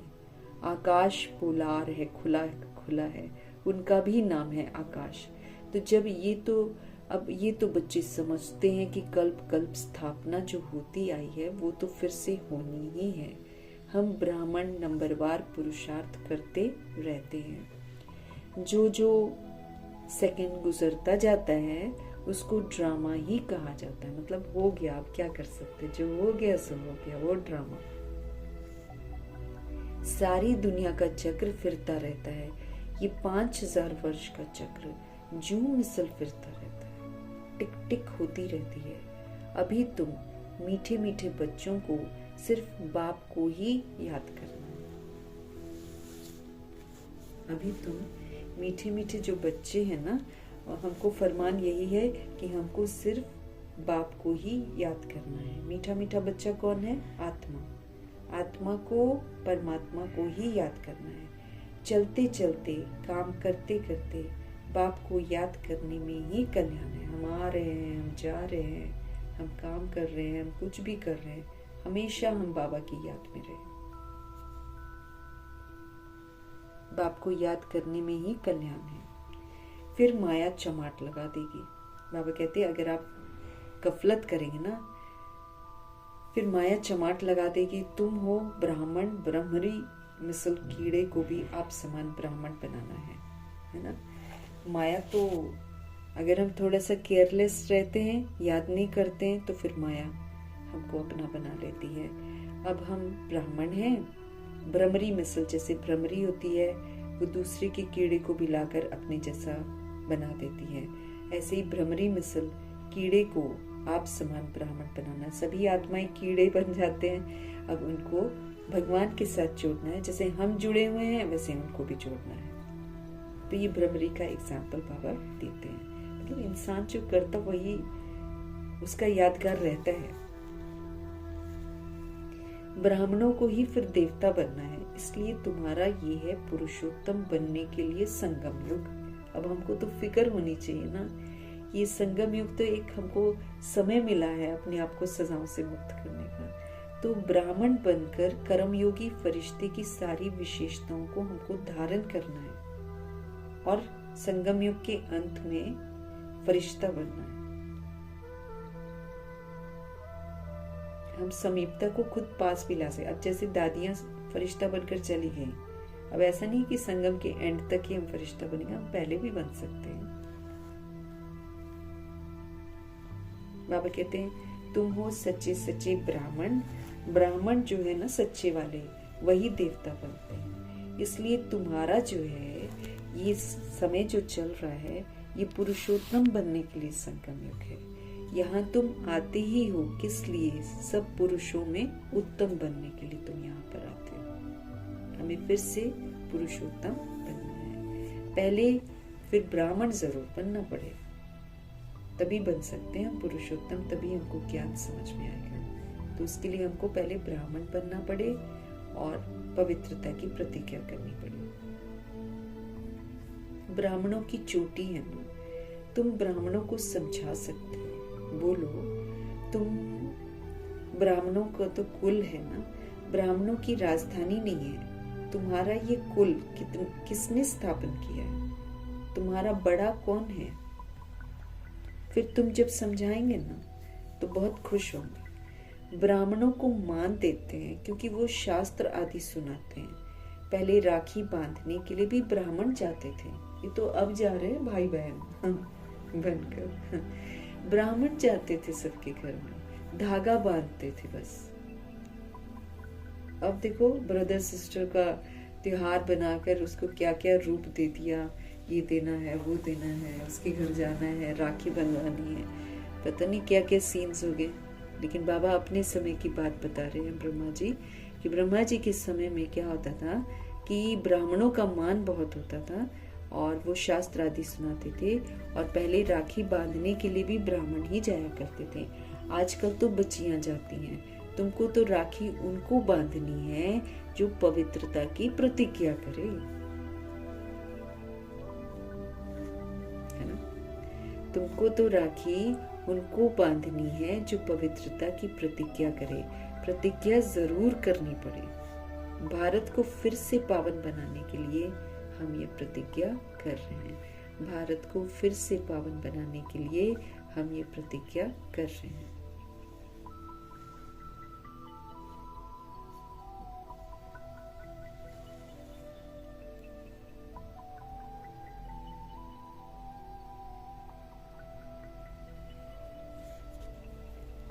प्रतिज्ञा हमको जरूर करनी पड़े। भारत को फिर से पावन बनाने के लिए हम ये प्रतिज्ञा करते हैं। तुम भी पावन बनो, औरों को भी पावन बनो। हमको भी बनना है और दूसरों को भी बनाना है। और किसी की ताकत नहीं है जो ऐसे कह सके। तुम जानते हो ये हम आत्माओं का अंतिम जन्म। पावन बनने से हम पावन दुनिया के मालिक बनते हैं। अगर हम प्योर बनेंगे तो हम फिर पावन दुनिया का मालिक बनेंगे, वहां पर जाने का हक प्राप्त करेंगे। तुम्हारा धंधा ही ये है, पावन बनना, पावन बनाना। ऐसे मनुष्य कोई होते ही नहीं है। तुमको जाकर ये कसम उठवाना है। बाप कहते हैं काम विकार महाशत्रु है, इस पर विजय पानी है। इस पर जीत पाने से ही तुम जगत जीत बनेंगे। काम विकार पर जीत पाने से ही तुम जगत जीत बनेंगे। इन लक्ष्मी नारायण ने जरूर आगे जन्म में पुरुषार्थ किया है, तब तो ऐसे बने हैं ना। इन लक्ष्मी नारायण ने जरूर आगे जन्म में पुरुषार्थ किया है, तब तो ऐसा बने हैं ना। अभी तुम बता सकते हो किस कर्म से इनको ये मर्तबा मिला। अभी तुम बता सकते हो किस कर्म से इनको ये मर्तबा मिला। इसमें मूंझने की तो कोई बात ही नहीं है।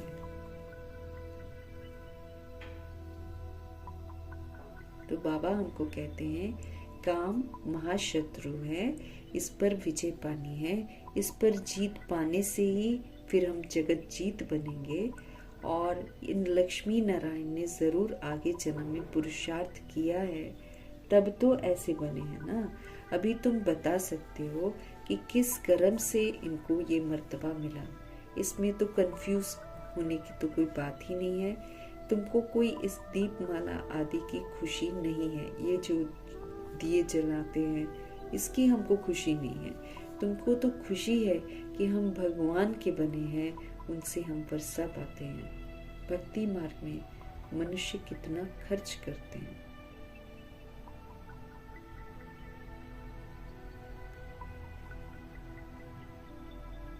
तुमको तो खुशी है कि हम बाप के बने हैं, उनसे वर्षा पाते हैं। भक्ति मार्ग में मनुष्य कितना खर्चा करते हैं, कितना नुकसान भी हो जाता है, आग भी लग जाती है, परंतु समझते ही नहीं। तुम जानते हो अभी हम फिर से अपने नए घर जाने वाले हैं। चक्र फिर हूबहू रिपीट होगा। ये बेहद की फिल्म है, ये 5000 वर्ष की फिल्म है। बेहद का ये स्लाइड है। बेहद बाप के बने हैं तो कपारी खुशी होनी चाहिए।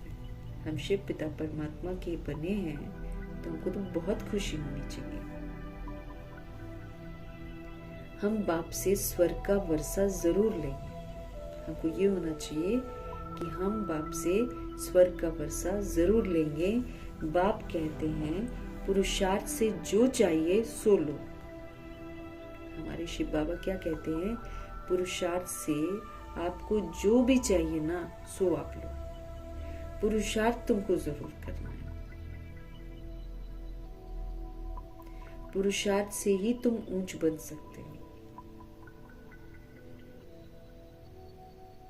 तो बेहद बाप के हम बने हैं तो हमको कापारी खुशी होनी चाहिए। हम बाप से स्वर्ग का वर्षा जरूर लेंगे। बाप कहते हैं पुरुषार्थ से जो चाहिए सो लो। पुरुषार्थ तुमको जरूर करना है, पुरुषार्थ से ही तुम ऊंच बन सकते हो। ये बाबा ब्रह्मा जी इतना ऊंच बन सकते हैं तो तुम क्यों नहीं बन सकते हो? क्योंकि कई लोग बोलते ना वृद्ध हो गए हैं, वृद्ध बॉडी हो गई है, अब हम क्या करें।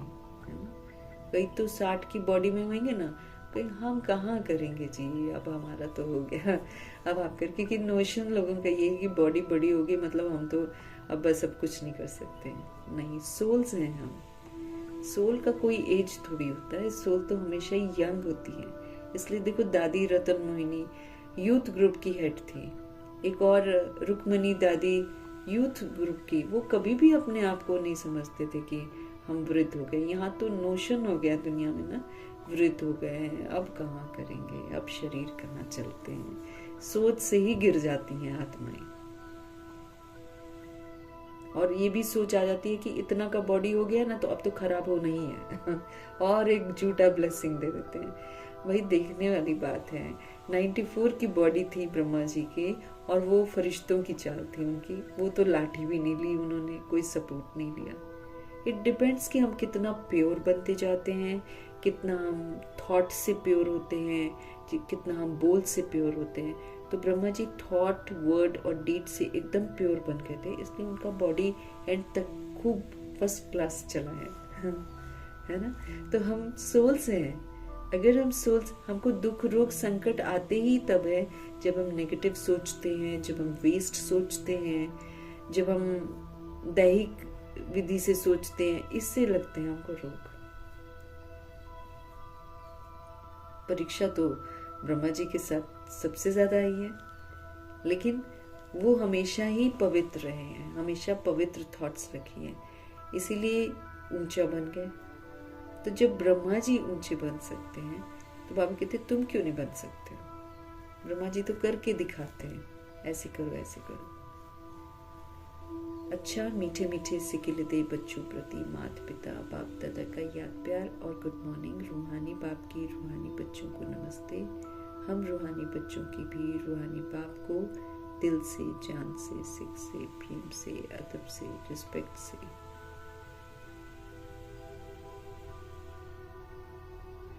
मोहब्बत से प्यार भरी नमस्ते और तहे दिल से परमपिता परमात्मा जी का धन्यवाद। धारणा के लिए मुख्य सार है, जैसे बाप सदा बच्चों के प्रति सुखदाई है, ऐसे हमको भी सुखदाई बनना है। बाप समान बनना है ना फिर हमको। हाँ, तो सबूत भी तो देना पड़ेगा।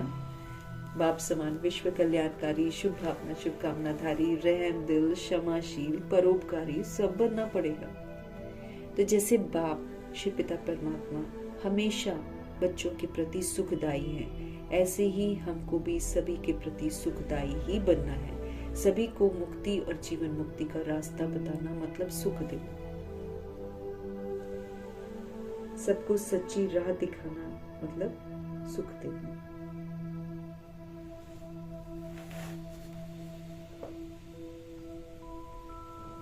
हमको देही अभिमानी बनने की तपस्या करनी है।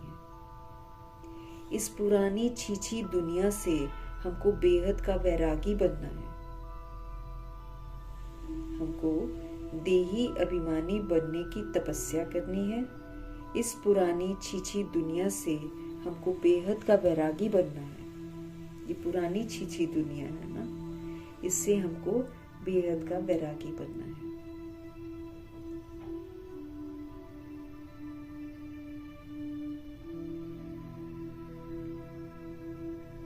तो हमको देही अभिमानी, आत्म अभिमानी बनने की तपस्या करनी है। इस पुरानी छीछी दुनिया से हमको बेहद का वैरागी बनना है। देही अभिमानी ऐसे तो हम नहीं बनेंगे, तब तो हमको करना ही पड़ेगा। ऐसे ही थोड़ी बन जाते हैं, इतना इजी थोड़ी होता है। बार बार हमको स्मृति में, जैसे मम्मा जी रखती थी, बाबा रखते थे, ऐसे हमको भी करना पड़ेगा। हर वक्त आत्मा कर रही हूँ, मैं आत्मा ये कर रही हूँ, मैं आत्मा वहां जा रही हूँ, मैं आत्मा दूसरी आत्मा से बात कर रही हूँ। इन स्मृतियों के साथ हमको रहना है, तब जाकर हम देही अभिमानी बनेंगे। इसीलिए इसकी तपस्या होती है। लोग तो देह अभिमान वाला व्यवहार करेंगे, दुनिया तो देह अभिमान वाला व्यवहार करेगी। मुझे देही अभिमानी वाला करना है।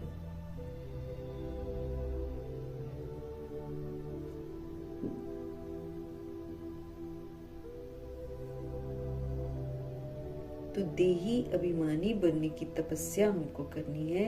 इस पुरानी छीछी दुनिया से हमको बेहद का वैरागी बनना है। इस पुरानी छीछी दुनिया, ये पुरानी दुनिया है, ये छीछी दुनिया है, इससे बेहद का वैराग चाहिए।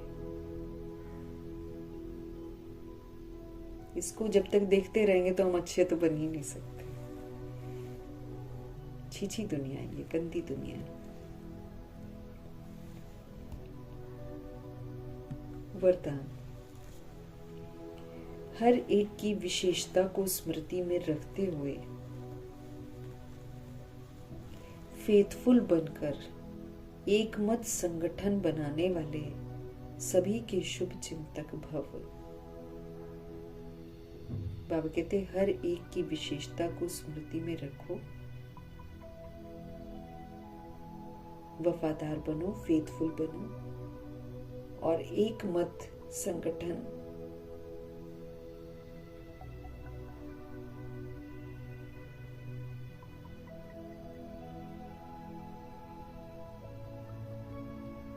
अब कह रहे हैं हर एक की विशेषता को स्मृति में रखते हुए फेथफुल बनो और एक मत संगठन बनाने वाले सभी के शुभ चिंतक भव। ड्रामा अनुसार हर एक को कोई न कोई विशेषता तो अवश्य प्राप्त है। उस विशेषता को आप कार्य में लगाओ तथा औरों की विशेषता को देखो। विशेषता को कार्य में लगाने का मतलब क्या है? दूसरों की विशेषता को देखो, उसका वर्णन करो। एक दो में फेथफुल रहो तो उनकी बातों का जो भाव है ना, वो बदल जाएगा। एक दो में फेथफुल रहो, विश्वसनीय रहो, तो उनकी बातों का भाव जो है ना वो बदल जाएगा। जब हर एक की विशेषता को हम देखेंगे तो अनेक होते हुए भी हम एक दिखाई देंगे। अगर हम जब हर एक की विशेषता को हम देखेंगे तो अनेक होते हुए भी हम सब क्या दिखाई देंगे? एक दिखाई देंगे।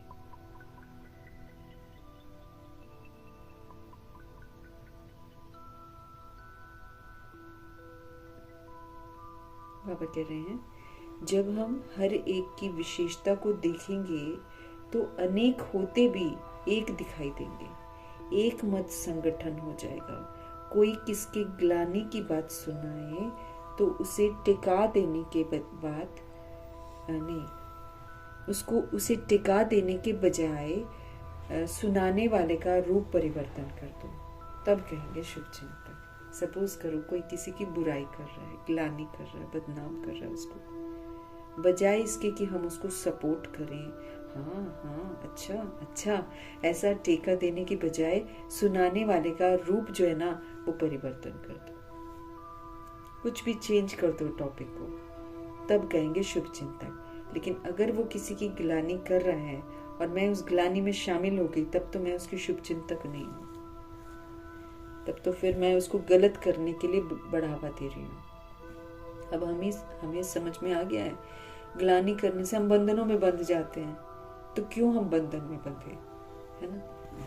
तो बाबा क्या बोल रहे हैं, हर एक की विशेषता को आप स्मृति में रखो, फेथफुल बनकर एक मत संगठन बनाने वाले सभी के शुभ चिंतक बनो। ड्रामा के अनुसार हर एक को कोई न कोई विशेषता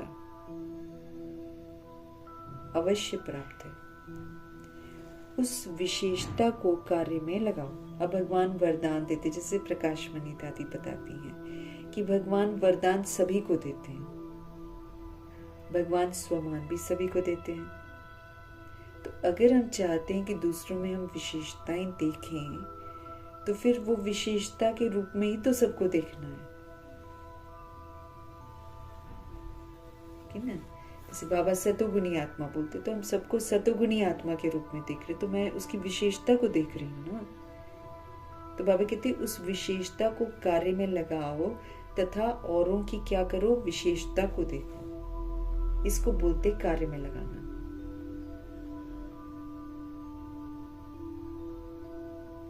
एक दो में फेथफुल रहो, विश्वास रखो एक दूसरे में ना। एक दो में फेथफुल रहो तो उनकी बातों का जो भाव है ना वो बदल जाएगा। जब हर एक की विशेषता को हम देखेंगे तो अनेक होते भी सब एक ही दिखाई देंगे।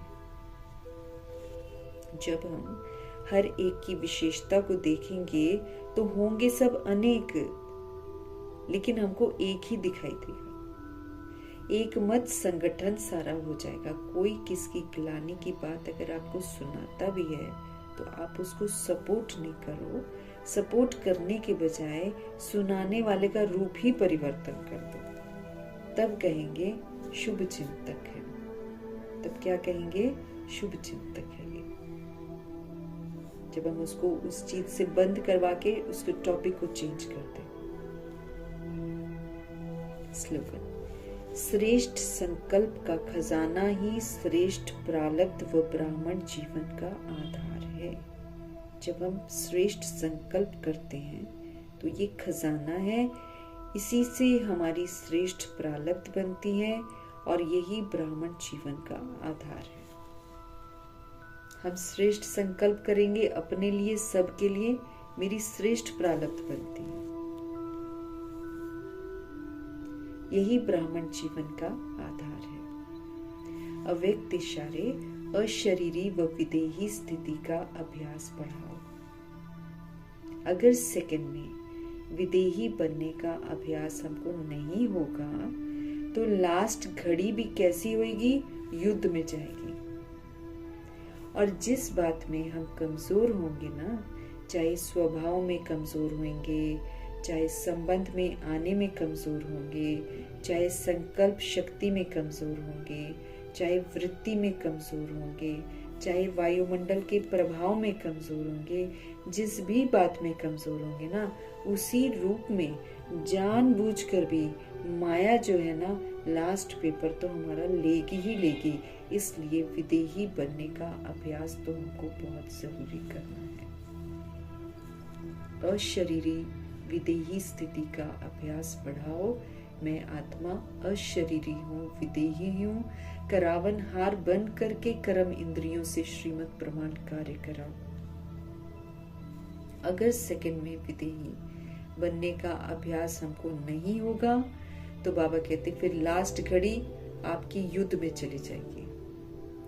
भगवान याद नहीं आएंगे और युद्ध ही हम करते रहेंगे, इसको ऐसे करें, इसको ऐसे करें। और जिस बात में हम कमजोर होंगे ना, बाबा कहते चाहे हम अपने स्वभाव में किसी चीज स्वभाव को लेकर कमजोर होंगे, जैसे फीलिंग आ जाती है हमको बहुत जल्दी, अगर हम उसमें कमजोर होंगे तो चाहे स्वभाव में कमजोर होंगे, चाहे संबंध में आने में, मना किसी के साथ संबंध में आना मैं नहीं आ पाती हूँ सपोज करो, है ना, तो किसी के संबंध में आने में अगर हम कमजोर होंगे, चाहे संकल्प शक्ति में हम कमजोर होंगे, चाहे हम वृत्ति में कमजोर होंगे, चाहे वायुमंडल के प्रभाव में किसी भी चीज में हम कमजोर होंगे, जिस भी बात में हम कमजोर होंगे ना, उसी रूप में जानबूझकर ये माया हमारा लास्ट पेपर लेगी। इसीलिए सारी कमजोरियों से मुक्त होना है। इसलिए बाबा कहते विदेही बनने का अभ्यास बहुत जरूरी है। विदेही आत्मा करावनहार आत्मा, मालिक बनकर श्रीमत प्रमाण सारे कार्य कराएगी। तो फिर कमजोरी नहीं आएगी, न स्वभाव में, न संबंध में आने में, न संकल्प शक्ति में, न वृत्ति में, न वायुमंडल के प्रभाव में, किसी भी बात में कमजोर नहीं होंगे। कमजोर होंगे तो फिर प्रभु जी कह रहे हैं भाई माया वहीं पर आपको पकड़ेगी, पेपर लेगी। फिर अगर कमजोरी हो गई तो फेल।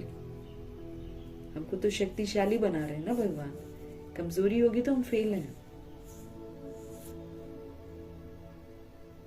मीठे परमात्मा जी का हम धन्यवाद करेंगे, ब्रह्मा माँ का धन्यवाद करेंगे, जगदम्बा माँ का धन्यवाद, कुलसार दादी जी का धन्यवाद, अष्टरत्नों का धन्यवाद, नवग्रहों का धन्यवाद, एडवांस पार्टी की सारी सोल्स का धन्यवाद, बची हुई जितनी भी आत्माएं हैं सबका धन्यवाद, तत्वों का धन्यवाद, ड्रामा का धन्यवाद, प्रकृति का धन्यवाद, माया का धन्यवाद, यमदूत का धन्यवाद, करोड़ों की आबादी का धन्यवाद,